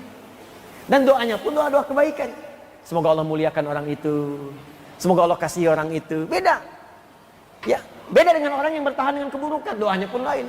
Ya Allah, kalau bisa wafatin aja orang ini, ya Allah. Tuh, kan? Udah lain tuh. Jelas ya? Maka bagian yang ini, teman-teman sekalian, update. Ini prakteknya. Mau tahajud, belajar. Kalau sudah bisa belajar, pahalanya beda. Yang tadi 10, begitu selesai sholat 10, kecuali baca Quran. Kalau baca Quran setiap hurufnya. Hadisnya At-Tirmidzi. At-Tirmidzi. Nomor hadis 2010, 2015, 2020.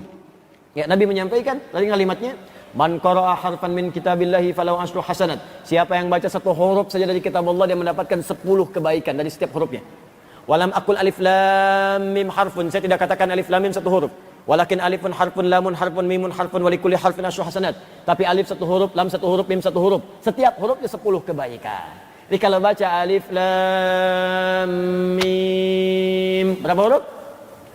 Sesuai hitungan dapat 30. 30 jangan dihitung 1, 2, 3, 4, 5, terlalu sedikit. Di hadis Muslim, datang ke masjid saja, baru datang belum ngapa-ngapain dengan niat ibadah dapat 25. Jarak 1 ke 2 500 tahun, 2 ke 3 500 tahun, 3 ke 4 500 tahun. 500 tahun. Wah, Anda kalau nggak baca Quran sehari, hilang berapa abad tuh? Cari amalan yang cerdas untuk tutupin kesalahan. Pakai rumus tadi, pakai rumusnya. Coba sehari berapa kali salah? Maaf sebentar. Yang nggak punya dosa boleh angkat tangan. Saya pakai kacamata biar jelas kelihatan. Boleh angkat tangan yang nggak punya dosa. Yang sedikit. Agak banyak. Saking banyaknya nggak bisa ngangkat kan? Jangan dosa yang banyak-banyak yang kita pikirkan umum dulu. Rinci satu-satu. Kalau mau tahu dosa kita, rinci satu-satu. Rinci satu-satu. Dosa mata, berapa kali melihat yang salah? Ayo lihat. Handphone tuh, sehari berapa kali lihat handphone? Gambar-gambar yang nggak jelas. Istri orang yang dilihat-lihat. Istri ada di rumah, istri orang yang dilihat. Ya? Atau suami orang yang dilihat, ibu. Ya, hati-hati. Berapa kali yang dilihat itu ceramah ustadznya apa ustadznya? Ya. Coba dicek, antum tuh berapa kali gambar-gambar muncul, iklan yang nggak jelas dan sebagainya. Salah mata tuh. Mau lewat sini berapa kali lihat gambar-gambar, videotron dan sebagainya. Istighfar, cuman mata nggak berpaling. Astagfirullah, salah nih. Mata nggak belok-belok, ya kan? Telinga berapa kali dengar yang nggak jelas. Pikiran, pikiran. Kadang berpikir yang nggak baik-baik. Bahkan tentang guru, masih belajar udah mikir yang enggak. Ini kapan Ustaz selesainya nih? Sarapan nggak kebagian nih. Ya, semua muncul semua. Sampai ke tangan, sampai ke kaki. Dikalikan, ini baru sehari nih. Dikalikan selama kita hidup sejak balik. Berapa banyak dosa?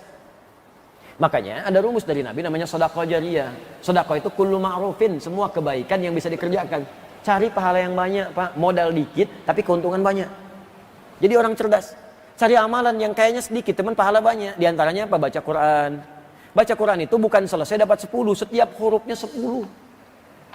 Amalan lain pada umumnya, amalan fisik tuh 10. Salat 10, selesai dapat 10. Amalan harta paling minimal 700, infak 700. Dalilnya Al-Baqarah ayat 261. Ya mathalul ladzina yunfiquna amwalahum fi sabilillah kamathali habbatin ambatat sab'a sanabil fi kulli sumbulatin mi'atu habbah. Kebiasaan orang infak paling minimal seperti menanam 1 benih, tumbuh jadi 7 kalikan 100. 700 paling minimal infak, ibadah harta. Tapi baca Quran setiap hurufnya 10. Jadi kalau hari ini dosa mata punya misalnya 50 kali dosa, 50 kali lihat, 50 kali dosa. Masya Allah, baca Quran. Tapi jangan disengaja. Ya, ketutup tuh. Alhamdulillah, tapi jangan niatkan begitu juga bacanya. Hari ini saya kayaknya baca dapat 9 kesalahan ya Allah. 9. Nun. Alhamdulillah, masih ada untung 1. Udah itu udah, nggak ada orang baca Quran begitu. Baca Quran tuh pasti banyak. Dan yang baik menutup yang buruk. Jadi setiap membiasakan yang baik, pahala dapat, keburukan juga hilang. Naikkan update, alim.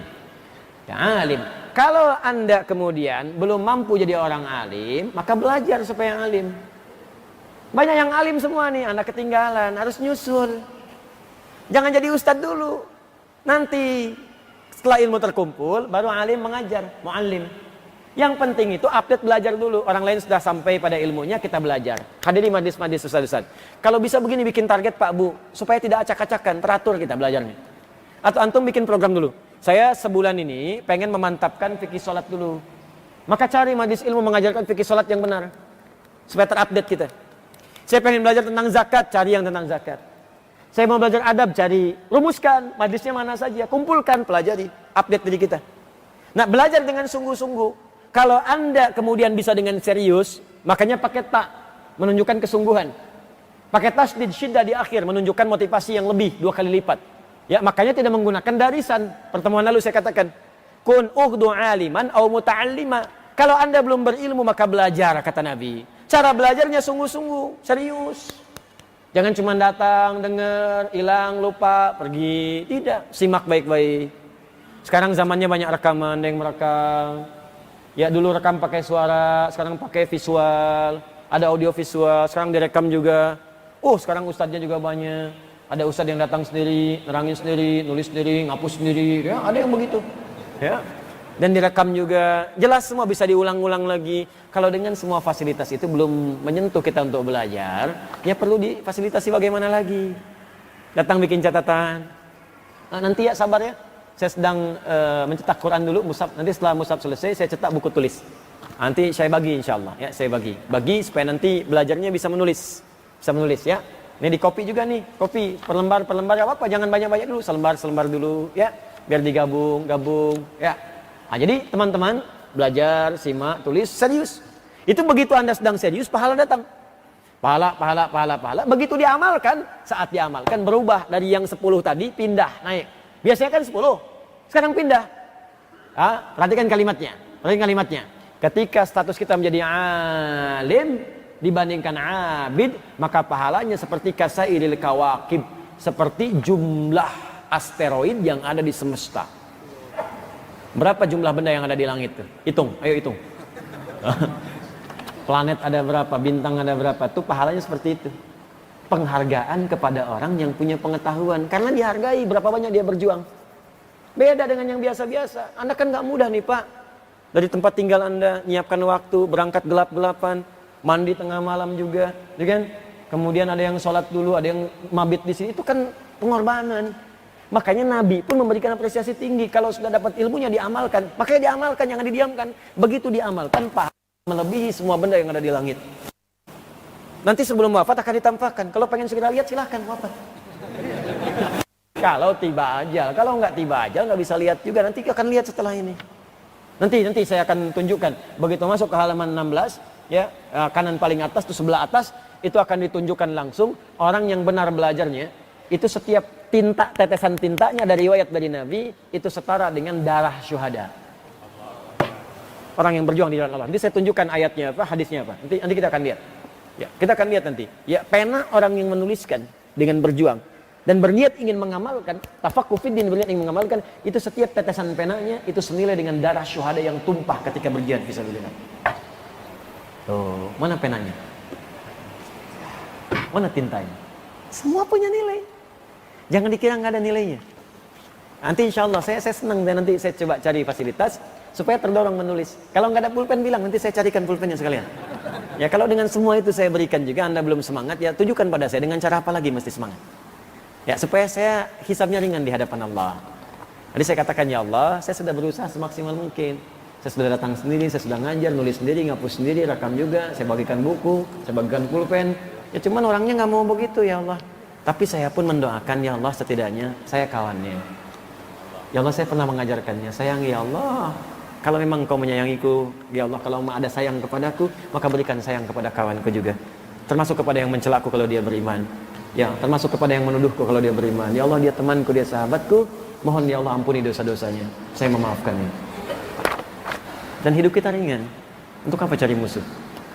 Ya, untuk apa cari musuh? Insya Allah saya maafkan orang-orang yang pernah menuduh, mencela, mentahdzib. Saya maafkan insya Allah. Ya, saya menganggap mungkin belum kenal, belum tahu. Ya, belum memahami. Jadi saya menganggap seperti itu. Termasuk ada mungkin yang berbuat jahat, berbuat salah, ada yang ngambil, ada yang zalim, ada yang ini itu. Saya maafkan. Cuma memang teman-teman juga bertobat. Kalau nggak bertobat, urusan Anda repot. Kalau dia maaf tuh begini, urusan maaf tuh, kalau saya maafkan, hati saya lapang. Jadi saya nggak mikirin lagi. Cuman kalau Anda belum minta maaf atau belum bertobat, Anda tetap akan gelisah. Akan begitu juga. Ada yang sampai sekarang nyari kesalahan. Kasihan saya hidupnya. Kasihan, karena saya ini manusia, pasti salah. Kalau mau dicari, pasti ketemu. Jadi buang-buang energi aja. Saya bukan malaikat. Ya pasti akan ketemu kesalahan itu. Tapi Anda jangan lupa, saya pun manusia yang bisa bertobat. Jadi kalau saya bertobat dari kesalahan dan Anda tetap mencari kesalahan, Anda yang banyak salahnya. Nah, itu kaidah itu dipakai ya supaya nggak berat beban saat menghadap kepada Allah. Kalau nggak mampu belajar, belum ada kesempatan, maka jadi yang ketiga, mustami'ah. Nah, kenapa kalimatnya tidak menggunakan sami'? Sami'an. Sami'na wa ata'na. Kenapa menggunakan mustami'ah? Apa beda antara sami' dengan mustami'? Kenapa peserta pengajian disebut mustami? Para mustami sekalian bukan sami.